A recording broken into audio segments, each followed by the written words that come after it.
The Patvio CADS IM Plus Dynamic Process Simulation Training Course is an intensive, hands-on program designed to equip mineral processing professionals with world-class skills in flowsheet modeling, dynamic simulation, digital process control, and virtual commissioning.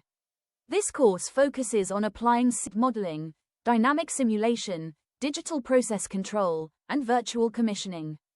This course focuses on applying one of the industry's leading dynamic simulation platforms, to real-world mineral processing applications, enabling participants to design, troubleshoot, optimize, and digitally validate plant performance.